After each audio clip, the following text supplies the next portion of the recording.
যখন আল্লাহ অনেক বেশি রাগ হন তখন সকল ক্ষমতা অযোগ্য ব্যক্তির হাতে দিয়ে দেন। বর্তমানে এই কথাটা মিলে যাচ্ছে সম্পূর্ণ সৌদি আরবের সাথে। আপনারা সকলে জানেন যে বর্তমানে সৌদি আরবের কর্তা ধর্তা এবং সকল পাওয়ার হচ্ছে সেখানকার যুবরাজ মোহাম্মদ বিন সালমানের হাতে। যেই মোহাম্মদ বিন সালমানকে আজ থেকে 5-6 বছর আগে সৌদি আরবের একটা কুকুরও দাম দিত না, আজ সেই মোহাম্মদ বিন সালমানই কিন্তু সম্পূর্ণ সৌদি আরব রাজত্ব করছে। কিন্তু এত ক্ষমতা পাওয়া সত্ত্বেও সে নিজেকে একটা শাসক হিসেবে নয় বরং পশ্চিমাদের চামচা হিসেবে কিন্তু উপস্থাপন করেছে। আপনি সকলে তো জানেন যে বর্তমানে হামাস এবং ইসরায়েলের মাঝে যুদ্ধ চলছে এবং এই যুদ্ধকে ঘিরে কিন্তু ইসরায়েল গাজা উপত্যকায় গণহত্যা চালাচ্ছে, যেটা সম্পূর্ণভাবে কিন্তু একটা আন্তর্জাতিক অপরাধ। এখানে এক মুহূর্তের জন্য ধর্মকে বাদ দিলাম, না কোনো মুসলিম না কোনো ইহুদি, সকলেই হচ্ছে মানুষ। যদি মানবাধিকার বিষয়টাকে এনেও চিন্তা করা হয় তবুও কিন্তু পুরো বিশ্বের সকল মানুষই জানে যে ইসরায়েল গাজা উপত্যকায় যা যা করছে সম্পূর্ণ কিন্তু ভুল। ইসরায়েল বাদে বিশ্বের বাকি সকল দেশই কিন্তু বর্তমানে ইসরায়েলের এই কর্মকাণ্ডের বিরোধিতা করছে। মুসলিম তো মুসলিমের থেকেও কিন্তু গভীরভাবে আরো বড়ভাবে ইসরায়েলের বিরুদ্ধে আন্দোলন করছে নন মুসলিম দেশগুলো, বিশেষ করে পশ্চিমা দেশগুলো। মানে পশ্চিমা দেশগুলো সাধারণ মানুষ যে ফিলিস্তিনের মানুষের জন্য এত ভয়ঙ্কর ভাবে ইসরায়েলের বিরুদ্ধে আন্দোলন করতে পারে, এটা কিন্তু আমার স্বপ্নেরও বাইরে ছিল।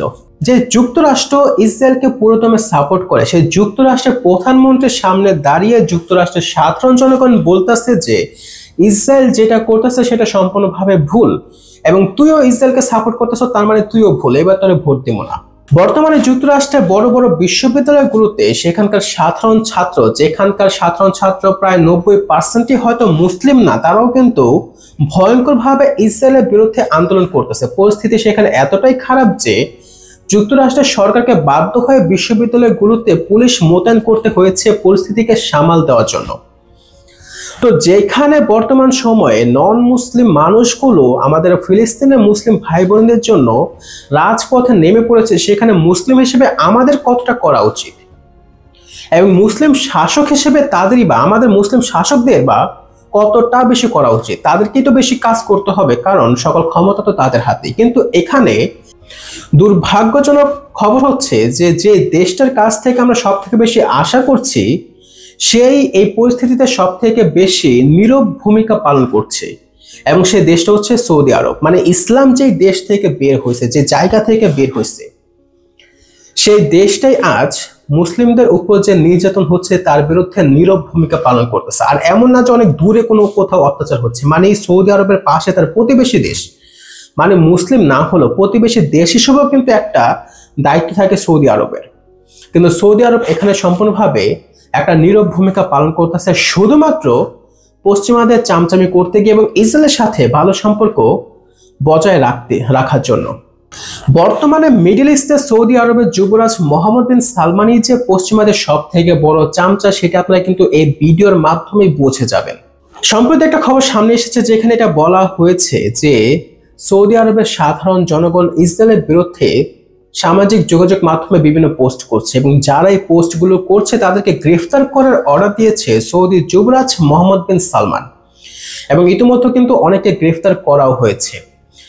সো একজন সৌদি আরবের কিন্তু সাধারণ নাগরিক, সে কিন্তু ইসরায়েলের পাশাপাশি যুক্তরাষ্ট্রের বিভিন্ন পণ্য অর্থাৎ পশ্চিমা বিভিন্ন পণ্যকে বয়কট করারও কিন্তু একটা ডাক দিয়েছে সোশ্যাল মিডিয়াতে এবং তাকেও কিন্তু গ্রেফতার করা হয়েছে।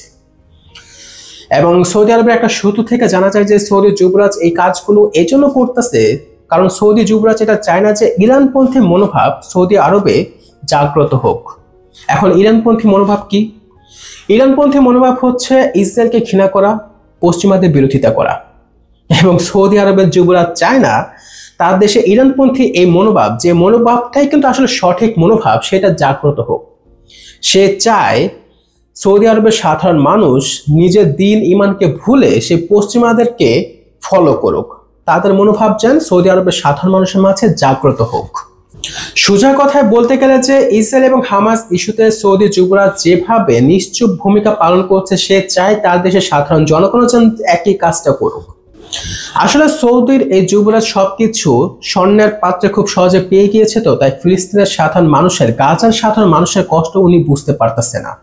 উনাকে যদি এক সপ্তাহ গাজা উপত্যকায় রেখে দেওয়া হতো এবং উনার মহিষের মতন শরীরটা যখন ছাগলের মতন হয়ে যেত, তখন উনি একমাত্র বুঝতে পারতেন ফিলিস্তিনের মানুষের কষ্ট।